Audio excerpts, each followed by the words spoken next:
欢迎来到新兴消息频道，请订阅频道，所以大家不要错过当天最热门的新闻。我们今天的时事通讯包括以下内容：被潮丫鬟脸10年逆袭，赵丽颖78%复播率碾压，圆脸时代谁还敢质疑？在85后女演员集体陷入转型焦虑的当下，赵丽颖的成长轨迹像一部精心编排的励志剧。这个曾被断言永远演不了主角的圆脸姑娘，用10年时间在荧屏上构建起一个庞大的女性觉醒宇宙，每一部爆款剧都精准踩中时代脉搏，成为观察中国影视市场生态的绝佳样本。1.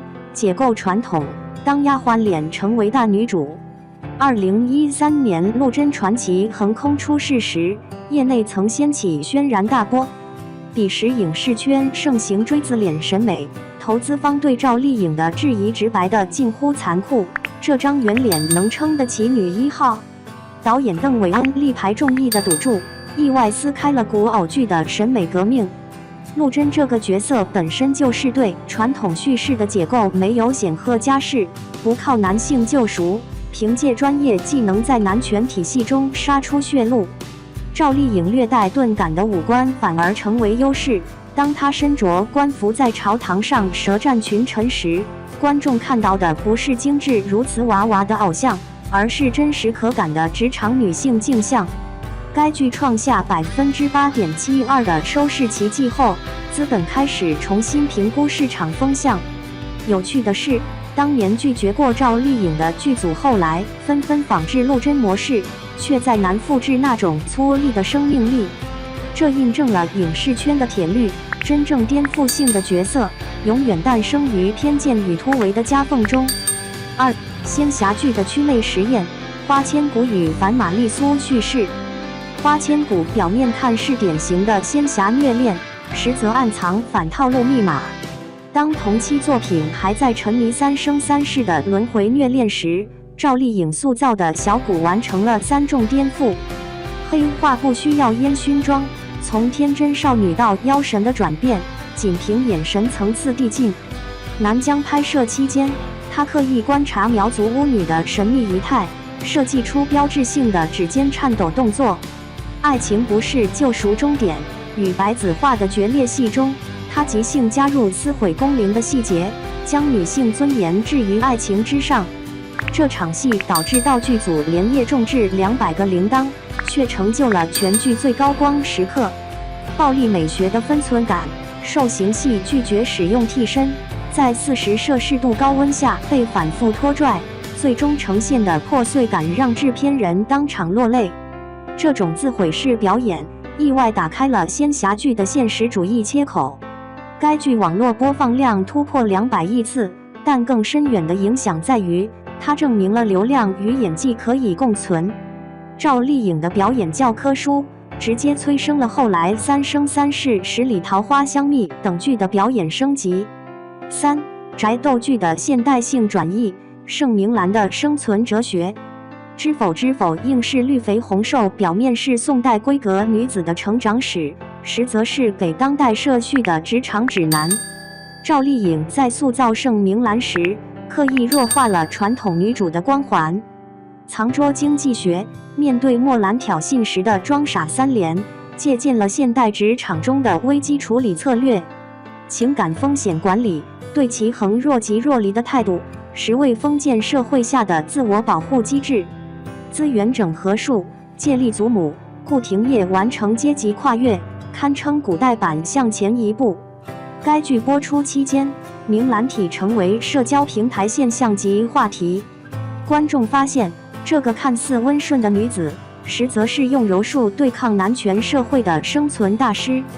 赵丽颖在采访中透露，她特意研读《东京梦华录》，在茶道、点香等细节中注入现代独立女性的精神内核。4. 类型剧破壁者，楚乔与尹新月的镜像实验。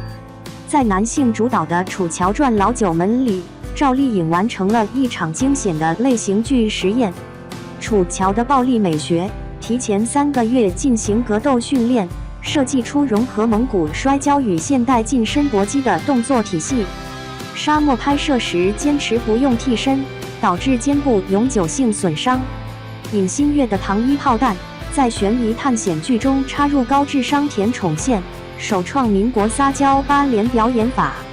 与张大佛爷的互动戏份60%为现场即兴发挥。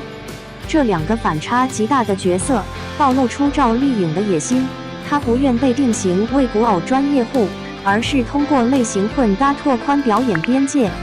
值得玩味的是，《楚乔传》大结局的开放性处理引发巨大争议，恰折射出市场对女性英雄叙事的接受限度。5. 非典型顶流的生存法则。与其他85花相比，赵丽颖的突围之路充满悖论。去流量化运营，拒绝参加夫妻观察类综艺，社交媒体保持神秘感，精准选片策略，每年只接1至2部剧，但每部必带编剧进组参与改编。农村背景赋能和北廊坊的成长经历，使其能精准捕捉底层角色的生命力。某平台数据显示，它的剧集复播率高达78%，远高于行业平均水平。这种剧带人而非人带剧的模式，正在改写流量明星的生存逻辑。结语：大女主时代的黄昏与黎明。